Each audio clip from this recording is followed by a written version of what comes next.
आदमी ने बाहर जाने से पहले एक अजीब बात देखी। उसने देखा कि बंद हो चुका कंप्यूटर गेम अचानक से खुद ही चलने लगा और बिना किसी के नियंत्रण के गेम का किरदार अन्य खिलाड़ियों पर हमला कर रहा था। क्या कहीं यह हैकर के नियंत्रण में तो नहीं है? लेकिन निक को यह समझने का समय नहीं मिला कि यह कैसे हुआ। तभी उसके दोस्त एंटोन ने अचानक फोन किया और बताया कि उसे इंटरव्यू के लिए आने की जरूरत नहीं है, क्योंकि जिस जगह पर उनका इंटरव्यू होना था वहाँ अभी अभी एक भयानक हत्या का मामला हुआ है। ठीक उसी समय निक ने देखा कि गेम में किरदार ने भी सभी दुश्मनों को मार दिया। ऐसा संयोग देखकर निक के मन में हल्की सी बेचैनी होने लगी। अपने मन की शंका को दूर करने के लिए उसने तुरंत अपने दोस्त को वीडियो कॉल किया। अगर देखा न होता तो पता नहीं चलता, लेकिन देखते ही वह चौंक गया। उसने देखा कि वास्तविकता में अपराध स्थल बिल्कुल गेम के दृश्य जैसा ही था। निक ने यह देखा और तुरंत अपनी जिंदगी पर शक करने लगा। कंप्यूटर पर गेम के किरदार को देखते हुए उसे यह सब और भी अजीब लगने लगा। अनजाने में उसने किरदार से बात की और अगले ही पल गेम का किरदार उसे जवाब देने लगा। और इतनी अविश्वसनीय घटना की शुरुआत तो 1 घंटे पहले हुई थी।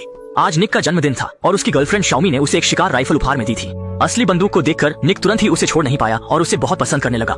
लेकिन तभी दरवाजे की घंटी बजने लगी और निक ने एक गोली अपनी जेब में डाल ली। जब उसने दरवाजा खोला तो देखा कि किसी ने गुमनाम रूप से उसे एक पार्सल भेजा है, जिसमें एक नया लॉन्च किया गया गेम था। एक अनुभवी गेम प्रेमी के रूप में निक इस उपहार को देखकर बहुत उत्साहित हो गया और तुरंत ही उसने सीडी को कंप्यूटर में डालकर खेलना शुरू कर दिया और जल्द ही वह उसमें खो गया।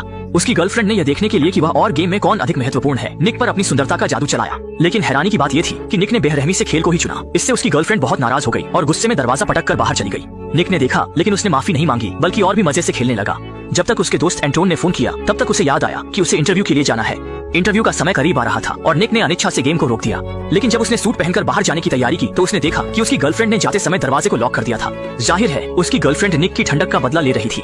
तभी निक ने शुरुआत की घटना देखी।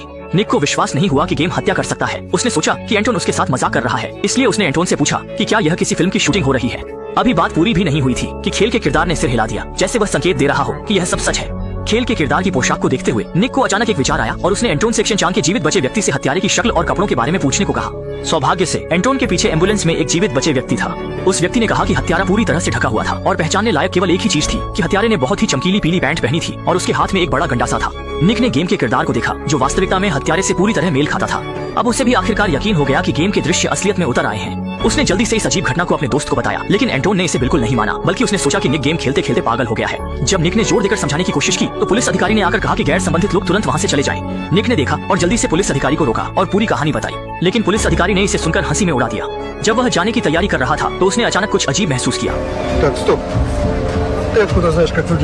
एंटोन ने जल्दी से कहा कि उसने यह जानकारी जीवित बचे व्यक्ति से प्राप्त की है, लेकिन पुलिस अधिकारी ने कहा कि वहाँ कोई जीवित बचे व्यक्ति नहीं था। एंटोन ने पीछे मुड़कर देखा और वह एम्बुलेंस गायब हो चुकी थी। एंटोन को पुलिस ने संदिग्ध मानकर गिरफ्तार कर लिया और जांच के लिए ले जाने की तैयारी की। स्क्रीन के सामने निक चिंतित हो गया, जैसे कि गर्म तवे पर चींटी, लेकिन उसने बिल्कुल भी ध्यान नहीं दिया कि इस वक्त गेम की स्क्रीन चुपचाप बदल रही थी। और इसी बीच असलियत में अचानक एक कार पुलिस की गाड़ी के पीछे पीछे चलने लगी। जब निक ने देखा तो उसने पाया कि गेम की स्क्रीन वास्तविकता के साथ समन्वयित हो गई है। अगले ही पल रहस्यमय कार ने साइड से पुलिस कार को टक्कर मारी और अंततः पुलिस कार नियंत्रण खोकर सड़क के किनारे के बिजली के खंभे से टकरा गई। जल्दी ही कार से एक समूह हथियारबंद डाकुओं का उत्तर आया जो वास्तविकता से मेल खाता था। डाकुओं ने तेजी से कार की खिड़की तोड़ी और एंटोन को जबरन उठा लिया। निक ने गेम को नियंत्रित करके रोकने की कोशिश की, लेकिन कोई असर नहीं हुआ। जल्दी ही एंटोन को एक गोदाम में ले जाया गया। उसके हाथ पैर एक यातना उपकरण पर कसकर बांध दिए गए थे। यातना उपकरण पर नुकीले लोहे की कीलें थीं। इस समय पीले पैंट पहने एक रहस्यमय व्यक्ति धीरे धीरे सीढ़ियों से नीचे आया। उसने एंटोन के सामने कैमरा चालू किया। इसी समय निक के गेम की स्क्रीन पर भी बदलाव हुआ। रहस्यमय व्यक्ति ने कहा कि वह निक के साथ एक सोलो गेम खेलना चाहता है और दोनों की जीत हार दोस्त की जिंदगी तय करेगी। निक के मना करने से पहले ही गेम सीधे पी के मोड में बदल गया। यह दृश्य देखकर निक ने तुरंत गेम छोड़ने की कोशिश की, लेकिन बहुत कोशिश करने के बाद भी कोई प्रतिक्रिया नहीं हुई। निक के नियंत्रित किरदार को नुकसान पहुंचने के साथ वास्तविकता में यातना उपकरण एंटोन पर दबाव डालने लगा। फोन के दूसरी तरफ की चीखें सुनकर निक ने गंभीरता से गेम खेलना शुरू किया, लेकिन यह दोस्त की जिंदगी का सवाल था। भले ही वह एक अनुभवी खिलाड़ी था, फिर भी गलती हो सकती थी। उसके नियंत्रित किरदार के हर खून की बूंद के गिरने पर एंटोन के शरीर पर यातना उपकरण का दबाव बढ़ता गया। सौभाग्य से निक ने समय पर मानसिकता को समायोजित किया, जिससे उसने खेल की स्थिति को बदल दिया। लेकिन तभी गेम की स्क्रीन अचानक रुक गई। उसने कहा कि ऐसे खेलने में मजा नहीं आ रहा, इसलिए उसने खास तौर पर मनोरंजन के लिए एक सवाल जवाब का राउंड जोड़ दिया। निक को सही उत्तर देना होगा, तभी वह जीत सकता है। प्रश्न यह था कि जब एंटोन नौकरी के लिए संघर्ष कर रहा था, निक ने उसे एक सस्ता अपार्टमेंट खोजने में मदद की, लेकिन वास्तव में वह सस्ता अपार्टमेंट निक की दादी का था और वह सिर्फ एंटोन से कुछ अतिरिक्त पैसे कमाना चाहता था। और जब एंटोन किराया नहीं दे सका तो उसने जानबूझकर कुछ गुंडों को बुलाया ताकि एंटोन जल्दी से किराया दे सके। विरोधी का प्रश्न बहुत सरल था। वह चाहता था कि निक सही से बताए कि एंटोन ने अपार्टमेंट में कितने समय तक किराए पर रहा।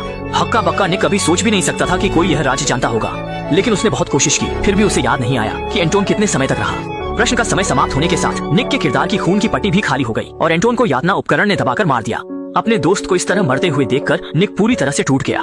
जब वह इस हानिकारक कंप्यूटर को फेंकने की तैयारी कर रहा था तो टेबल पर रखे फोन पर अचानक एक संदेश आया जिसमें एंटोन की मौत की तस्वीर थी। लेकिन तभी कंप्यूटर स्क्रीन पर अचानक कुछ शब्द दिखाई दिए। रहस्यमय व्यक्ति ने कहा कि खेल अभी भी जारी है और अगर निक बीच में छोड़ देता है तो उसके माता पिता भी एंटोन की तरह ही मारे जाएंगे।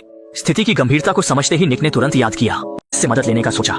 लेकिन जब उन्होंने सुना कि निक ने कहा एक खेल उसके माता पिता को मारना चाहता है, तो पुलिस ने इसे मजाक समझा और बिना कुछ बोले तुरंत फोन काट दिया। इसी समय खेल ने फिर से दृश्य बदल दिया।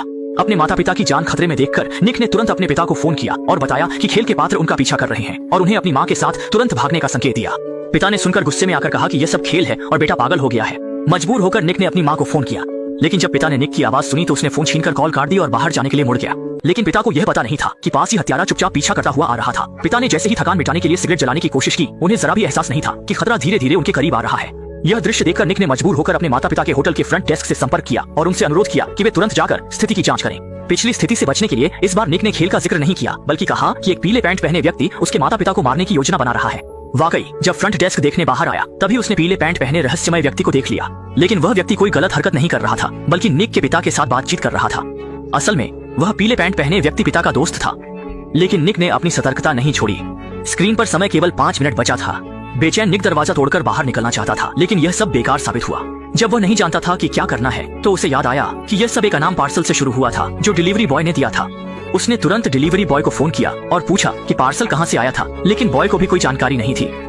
मजबूर होकर निक ने डिलीवरी बॉय को पैसे दिए और अपने माता पिता को बचाने के लिए कहा। लेकिन खतरे की उच्च संभावना के कारण बॉय ने केवल पुलिस को होटल भेजने का वादा किया। लेकिन फोन काटने के बाद निक को शक हुआ कि उसने कभी अपने माता पिता की लोकेशन नहीं बताई थी। फिर बॉय को कैसे पता चला कि वे होटल में हैं? लेकिन इससे पहले कि वह सोच सके, खेल के खलनायक गाड़ी चलाकर होटल पहुंच गए।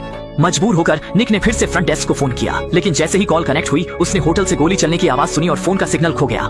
इस तरह निक के माता पिता को खलनायकों ने गोदाम में बंधक बना लिया। फिर से वही तरीका, उनके सामने एक कैमरा लगाया गया और उनके गले में लोहे की चेन लटकाई गई। असल में रहस्यमय व्यक्ति की योजना यह थी कि उसके साथ एक खेल खेलना। अगर स्क्रीन पर सूचक जिस किसी की ओर इशारा करेगा, लोहे की चेन उसी को ऊपर लटका देगी। खेल के नियम बहुत सरल थे। निक को एक को जीवित चुनना था। खेल शुरू होते ही सूचक पिता की ओर इंगित करता है और जल्द ही पिता के पैर जमीन से उठ जाते हैं। निक खेल को रोकना चाहता था, लेकिन सूचक ने फिर से मां की ओर इंगित किया। दोनों तरफ निकटतम लोग थे। निक केवल सूचक को घुमा सकता था, लेकिन इससे दोनों माता पिता को चेन ने ऊपर उठा दिया। निक ने यह देखकर पूरी तरह से भावनात्मक रूप से टूट गया। उसने कंप्यूटर को जमीन पर पटक दिया, लेकिन आश्चर्यजनक रूप से कंप्यूटर से कोई आवाज नहीं आई। जब उसने दोबारा खोलकर देखा तो पाया कि खेल सचमुच रुक गया था। लेकिन यह निक के तरीके का प्रभाव नहीं था, बल्कि रहस्यमय व्यक्ति ने एक और खेल खेलने की योजना बनाई थी। अगर निक अपने माता पिता के प्रति एक गुप्त अपराध को स्वीकार करता है तो दोनों बच जाएंगे। मजबूरी में निक ने सच स्वीकार किया और बताया कि जिस दिन दादी का निधन हुआ था, उसके माता पिता ने उसे दादी की देखभाल करने के लिए भेजा था। लेकिन निक खेल में इतना व्यस्त था कि उसने दादी के दिल का दौरा पड़ने का ध्यान नहीं दिया और अंततः दादी की मृत्यु हो गई। जैसे ही उसने यह गुप्त स्वीकार किया, चेन ने ऊपर उठना बंद कर दिया और दोनों को छोड़ दिया। लेकिन दुर्भाग्य से माता पिता हवा में लटकने के कारण ऑक्सीजन की कमी से मर गए। जब निक दुख में डूबा हुआ था, कंप्यूटर से फिर से आवाज आई कि खेल फिर से शुरू होने वाला है। निक ने तुरंत महसूस किया कि उसकी गर्लफ्रेंड खतरे में है और इस समय उसकी गर्लफ्रेंड को पता नहीं था कि उसे निशाना बनाया गया है। बेचैन निक ने फोन के जरिए अपनी गर्लफ्रेंड को बताने की कोशिश की, लेकिन गर्लफ्रेंड अभी भी नाराज थी और किसी भी हाल में फोन नहीं उठा रही थी। इस समय निक ने सोचा कि नीचे के राहगीरों से मदद मांगे, लेकिन राहगीरों ने कहा कि वे फायर ब्रिगेड को बुला सकते हैं। अचानक समझ आने पर निक ने तुरंत फायर ब्रिगेड को फोन किया, लेकिन जब कॉल कनेक्ट हुई तो उन्होंने कहा कि उन्हें 20 मिनट लगेंगे। इस बीच खेल का दृश्य गर्लफ्रेंड के ऑफिस में बदल गया, जिसका मतलब था कि खेल के पात्र ने उसे निशाना बनाया था। जब निक निराश हो गया तो उसे याद आया कि वह गर्लफ्रेंड की कंपनी को फोन कर सकता है। अंततः कुछ संघर्ष के बाद उसने गर्लफ्रेंड से संपर्क किया। निक ने बिना समय गंवाए अपनी पूरी आपबीती बता दी और गर्लफ्रेंड से तुरंत वहां से निकलने को कहा, क्योंकि खतरा करीब आ रहा था।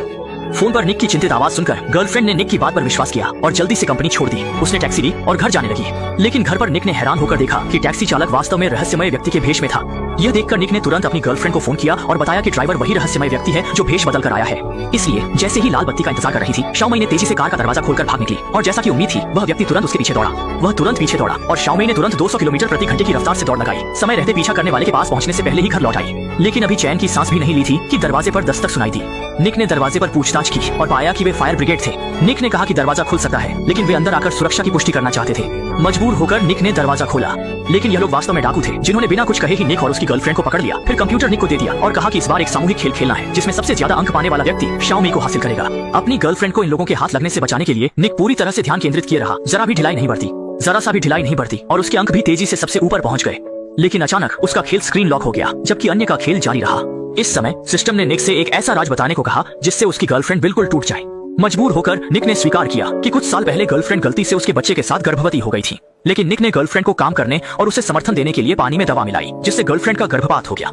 लेकिन जब उसने अपना राज बता दिया, खेल की स्क्रीन अभी बंद रही। सिस्टम ने कहा कि इसे खोलने के लिए अभी भी शाओमी की माफी चाहिए। हालांकि छोटी मे को यह जानकर बहुत दुख हुआ, लेकिन अब स्थिति गंभीर थी, इसलिए उसने निक को माफ करने का फैसला किया। जैसे ही गेम अनलॉक हुआ, निक ने तुरंत खेलना शुरू कर दिया। लेकिन स्कोर में बहुत अंतर होने के कारण निक अंततः दूसरे स्थान पर आया। कुछ लोग उसकी गर्लफ्रेंड के खिलाफ साजिश रचने की कोशिश कर रहे थे। निक ने विरोध करने की कोशिश की, लेकिन उसे एक बंदूक की बट से बेहोश कर दिया गया।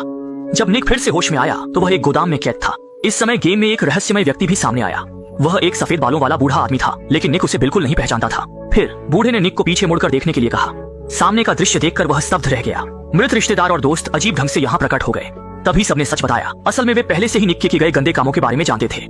निक को फिर से अच्छा इंसान बनाने के लिए उन्होंने मानसिक स्तर पर उसे पूरी तरह बदलने का फैसला किया। इसलिए उन्होंने मिलकर यह योजना बनाई जिसका उद्देश्य था कि निक सही रास्ते पर लौट आए और आगे से अच्छा इंसान बने। और उन्होंने जो उपकरण इस्तेमाल किए थे वे सब नकली थे, यहाँ तक कि बंदूक में भी गोलियां नहीं थी। लेकिन सच जानकर निक पूरी तरह टूट गया। उसका राज उजागर हो चुका था और वह अब अपने रिश्तेदारों और दोस्तों का सामना नहीं कर सकता था।